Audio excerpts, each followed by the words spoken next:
आंध्र प्रदेश के दौरे में गेट्स फाउंडेशन के चेयरमैन बिल गेट्स ने उंदावली के करीब एक ज़राई फार्म का दौरा किया। इस मौके पर वजीर आला एन चंद्रबाबू नायडू भी उनके हमरा थे।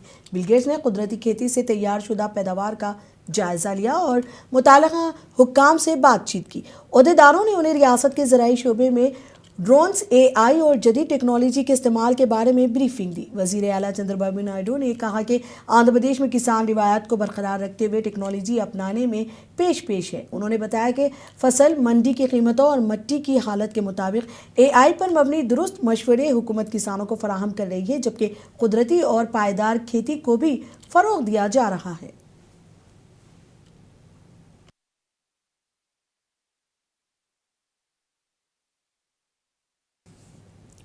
आंध्र प्रदेश के वजीर NMD फारूक ने कहा कि मखलूत हुकूमत के बजट का मकसद रियासत की तरक्की और बहबूद है। उन्होंने कहा कि बजट में अक़लियतों की फ़लाह के लिए 6090 करोड़ रुपए मख्तस किए गए हैं, जबकि अदलिया निज़ाम के लिए 349 करोड़ रुपए मख्तस किए गए हैं। उन्होंने कहा कि मखलूत हुकूमत की जानिब से पेश करदा बजट सिर्फ इदाद व शुमार की किताब नहीं है, बल्कि एक विजन दस्तावेज़ है। హజ్‌కి పోయే యాత్రికులు ఎవరైతే విజయవాడ ఎంబార్కేషన్ పాయింట్, గతంలో హైదరాబాద్ ఎంబార్కేషన్ పాయింట్ పెట్టింది కూడా చంద్రబాబు నాయుడు గారే. ఆ రోజు హైదరాబాద్ నుంచి డైరెక్ట్ ఫ్లైట్ లేదు. అప్పుడు కూడా నేనే స్వయంగా వైఎస్ఆర్ గారి దగ్గర పోయి చంద్రబాబు నాయుడు గారు పంపించారు, సార్ మాకు డైరెక్ట్ ఫ్లైట్ కావాలంటే ఏర్పాటు చేశారు. ఇప్పుడు కూడా మళ్ళీ మోడీ గారు ఉన్నారు కాబట్టి మోడీ గారితో మనవాడే civil aviation minister Rammohan Naidu కూడా ఉన్నారు, వారి గురించి తెలిసాం. ఇంకా మేము అవినీతి తీసుకొస్తున్నాం. ఎందుకంటే మనకు గత ప్రభుత్వంలో వాళ్ళు సరిగా అక్కడ మనకు కావాల్సిన సదుపాయాలు ఏర్పాటు చేయలేవు. హజ్ యాత్ర చాలా ఇబ్బంది పడ్డారు. రిటర్న్లో వచ్చేటప్పుడు చాలా కష్టాలు పడ్డారు. మేము లేకుండా దానివల్ల నమ్మకం పోయింది. నమ్మకం పోవడం వల్లనే చాలా మంది ఇటు హైదరాబాద్కు, ఇటు బెంగళూరుకు, ఇటు కర్ణాటకకు, అదే చెన్నై పోయినారు. మేము దానికోసం మళ్ళీ మన రాష్ట్రం నుంచే పోవాలా, మన రాష్ట్రం నుంచి హజ్కి పోయే యాత్రికులు అన్ని సౌకర్యాలు బెటర్ ఫెసిలిటీస్ చేయాలా, హైదరాబాద్ లో ఏదైతే మనం గతంలో ఏర్పాటు చేసామో అంతకన్నా భిన్నంగా చేయాలా అని చెప్పి ఒక నిర్ణయం తీసుకున్నాం. ప్రతి హాజీకి పోయే వారి హాజీకి కూడా ₹1,00,000 మనం ఇవ్వడం జరుగుతూ ఉంది సబ్సిడీ కింద. కాబట్టి పేదవారు ఎక్కువగా పోతారు కాబట్టి పేదవారికి కూడా అందుబాటులో ఉండాలా, వారు కూడా హజ్కు పోవాలా, వారు కూడా ముస్లిం జీవితంలో కనీసం ఒకసారి హజ్కు పోవాలా. అటువంటి సదుపాయాన్ని మరి మేము కలిగిస్తా ఉన్నాం. హజ్ హౌస్ కూడా ఏర్పాటు చేయడానికి అడిగారు, ముఖ్యమంత్రి గారు చెప్పాము. అడమైన స్థలం అమరావతిలో ఇస్తామన్నారు. ఇప్పుడు అమరావతి కూడా భవిష్యత్తులో ఎయిర్పోర్ట్ వస్తా ఉంది, అమరావతిలో రైల్వే స్టేషన్ జంక్షన్ కూడా అవుతా ఉంది, ఏర్పాటు చేయాలని చెప్పి ముఖ్యమంత్రి ఆకాంక్ష. మళ్ళీ జీవితంలో ఎవరు చేయలేడు, ఆ రకంగా కూడా తీసుకురావాలని చెప్పి ఒక ఆకాంక్షతో ఉన్నారు. దానికి కూడా రేపు క్వశ్చన్ కూడా ఉంది అసెంబ్లీలో, దానికి కూడా మేము Andhra Pradesh Muslim United forum के कायदीन ने हुकूमत और उर्दू अकेडमी से मुतालबा किया कि लाइब्रेरियों को उर्दू हाई स्कूलों में ज़म किया जाए। उन्होंने बताया कि मदन्नापल्ले के अनामाया और YSR कड़पा अजला में मुस्लिम यूनाइटेड फोरम के एजाज़ी सदर डॉक्टर SK बादशाह की जानिब से एक मीटिंग मुनक़्क़िद की गई। इस मीटिंग में मुस्लिम यूनाइटेड फोरम पेलुरु के जनरल सेक्रेटरी समीरुद्दीन ने मेहमान खुसूसी के तौर पर शिरकत की।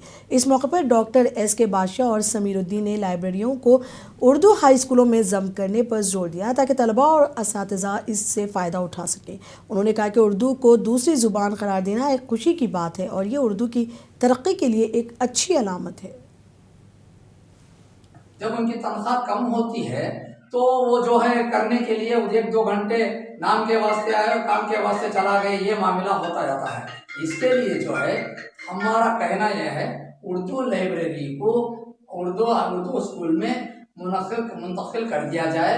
उर्दू अकाडमी से और उर्दू अकाडमी चेयरमैन साहब से हमारी आजिज़ाना गुजारिश है कि आप सोचिए, अब आप अपनी मीटिंग में रखिए, आप CM साहब के पास इसको रखिए, इस बात को रखिए, रखकर उर्दू लाइब्रेरियों को ले जाकर उर्दू स्कूल में रख दीजिए। और तीसरी बात यह है, उर्दू अकाडमी में जो इस साल बजट हो रहा है, उस बजट में बहुत सारे बजट लेना है और बहुत सारे कार्रवाई करना है।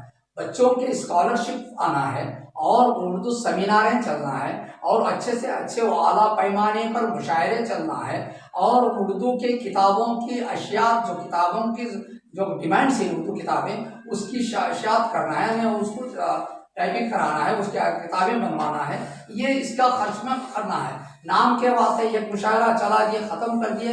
नाम के वास्ते कभी एक मुशायरा विजयवाड़ा में चला दिए, एक सेमिनार चला दिए, ख़त्म कर दिया, ऐसी बात नहीं है।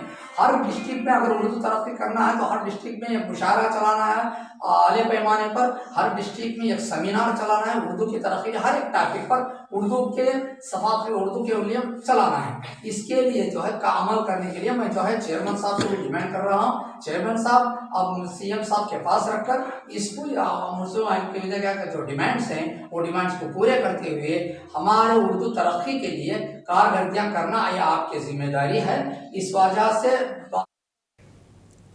रियासत आंध्र प्रदेश में उर्दू तालीम को मुनासिब अहमियत ना मिलने पर मुस्लिम विदेका ने तशवीश का इजहार किया है। तंजीम ने मुतालबा किया है कि गुंटूर और विजयवाड़ा के दरमियान उर्दू यूनिवर्सिटी की एक शाख कायम की जाए। आज हमारे यहाँ आने का मकसद ये है कि हम 2019 से ही करनूल में जो डॉक्टर अब्दुल हक उर्दू यूनिवर्सिटी है उसकी ब्रांच मंगलगिरी गुंटूर डिस्ट्रिक्ट में रखवाने के लिए गवर्नमेंट के ज़रिए से कोशिश कर रहे हैं। उस वक्त जो गवर्नमेंट थी 2019 में पीडीपी की गवर्नमेंट थी, उसी वक्त इसके ब्रांच का जो गुंटूर डिस्ट्रिक्ट में जो ब्रांच रखने का जो बात थी वो प्रोसेस उसी वक्त शुरू हो गया था। उसके बाद नेक्स्ट गवर्नमेंट आई, नेक्स्ट गवर्नमेंट में 90% प्रोसेस शुरू हो गया, लेकिन बाद में रुक गया था। अब उसी ब्रांच के फिर शुरू कराने के लिए हम कई मरतबा गवर्नमेंट के लोगों को भी हम रिक्वेस्ट किए थे, अब फिर यहाँ पर ग्रीवेंस में भी लेटर्स दिए हैं। हम उम्मीद करते हैं कि आंध्र प्रदेश के जिले नंदियाल से सड़क हादसे की खबर है। श्री सैलम दोरनाल घाट रोड पर स्टेट रोड ट्रांसपोर्ट कॉरपोरेशन की एक बस हादसे का शिकार हो गई। इतलात के मुताबिक डॉन डिपो के बस घाट रोड पर सफर के दौरान अचानक बेकाबू होकर सड़क किनारे उलट गई। हादसे के वक्त बस में कई मुसाफिर सवार थे। वाक़े में चंद मुसाफिरों के जख्मी होने की खबर है। मुकामी अफराद और पुलिस ने फौरी तौर पर जाए हादसा पर पहुंचकर इमदादी कार्रवाइयां अंजाम दी और जख्मियों को करीबी अस्पताल मुंतकिल किया। हुक्काम का कहना है कि घाट रोड पर खतरनाक मोड़ और ड्राइवर का कंट्रोल खोना मुमकिन वजूहात हो सकती हैं।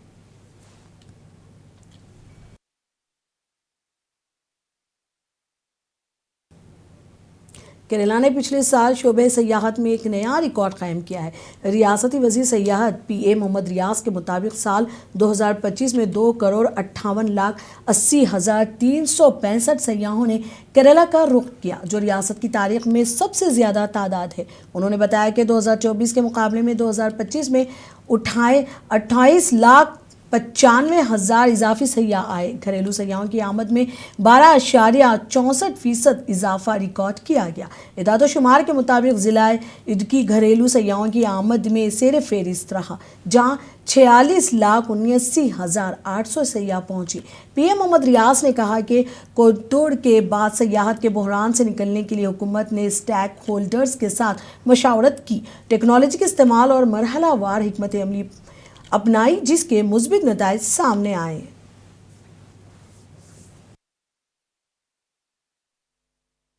അനന്ത സാധ്യതയെ ഫലപ്രദമായി ഉപയോഗപ്പെടുത്താൻ വേണ്ടി വ്യത്യസ്ത നില സ്വീകരിച്ചു. സാങ്കേതിക വിദ്യയെ നല്ല നിലയിൽ ഉപയോഗിച്ചു. ഇതെല്ലാം ചേർന്നാണ് കേരളത്തിന്റെ പ്രത്യേകത നിറഞ്ഞ ആതിഥേയ മര്യാദ ഉൾപ്പെടെ ജനങ്ങളുടെ ആതിഥേയ മര്യാദ ഉൾപ്പെടെ ഒരു ടൂറിസം ഉൽപ്പന്നമായി മാറിയതോടുകൂടി വലിയ നിലയിലേക്കുള്ള പങ്കാളിത്തം വ്യത്യസ്ത ഇടങ്ങളിൽ നിന്ന് ആളുകൾ വന്നു പോകുന്ന സ്ഥിതി ഉണ്ടായി. ഞാൻ അതിൻ്റെ ഒരു കണക്കൊന്ന് പുറത്തേക്ക് പറയാം. 2024-2023 റെക്കോർഡ് തകർത്ത ഘട്ടത്തിൽ തന്നെ പറഞ്ഞിരുന്നു 2025 വർഷം तमिलनाडु के जिले नीलगिरी से खबर है। ऊटी के बोटैनिकल गार्डन में फ्लावर शो की तैयारियां जोरों शोर से जारी है। मई में मुनक़िद होने वाली 128वीं फ्लावर शो के लिए इंतजामात शुरू कर दिए गए हैं। हुक्काम के मुताबिक फ्लावर शो के लिए 10 लाख पौधे लगाने का अमल शुरू कर दिया गया है, ताकि मौसम गर्मा तक यहाँ रंग बिरंगी फूल खिल सके। ओहदेदारों का कहना है कि इस साल 50,000 गमलों में मुख्तलिफ अक़साम के फूल नुमाइश के लिए रखे जाएंगे। डिस्ट्रिक्ट कलेक्टर लक्ष्मी ने के मुताबिक गुज़िश्ता साल तकरीबन 7,05,000 फूलों के पौधे पेश किए गए थे, इसीलिए इस बार किस्म किस्म के फूलों के पौधों के बीज दरामद किए गए हैं। इंतज़ामिया को तौक़्क़े है कि इस साल बोटानिकल गार्डन में तकरीबन 25 लाख सयाह आएंगे। रोज़ गार्डन में भी शजरकारी का पहला मरहला मुकम्मल हो चुका है, जहाँ 1500 अक़साम के गुलाब नुमाइश के लिए पेश किए जाएंगे और ऊटी का फ्लावर शो गर्मियों के मौसम में सयाहों की बड़ी तवज्जो का मरकज़ रहता है, जहाँ थीम पर मबनी फूलों की आराइश, बड़े फ्लोरल मॉडल्स और बोनसाई प्लांट नुमाइश का खास हिस्सा होते हैं।